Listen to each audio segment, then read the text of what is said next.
Okay, I'll just show you how to delete a mobile from the Bluetooth audio system in this 2013 Audi Q3.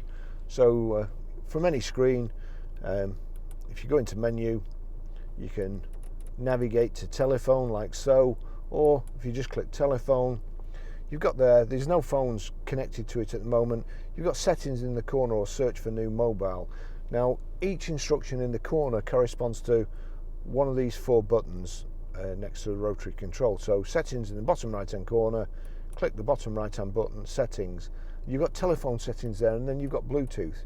Now we turn it down to Bluetooth, click on Bluetooth. There you've got Bluetooth on. If you're having trouble pairing a mobile, do the same thing and make sure that there is an on next to Bluetooth. If you click that, you can knock it off like so.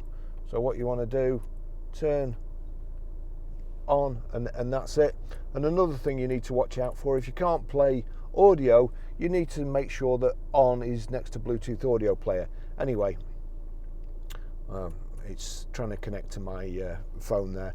So we wind down here to bonded Bluetooth devices. Click on there, you'll see Barry's iPhone. Now I want to delete that, so click on it, and you've got delete device, hands-free or connect. I want to delete. Do you really want to delete? Yes. The device is being deleted, please wait. That's it, gone.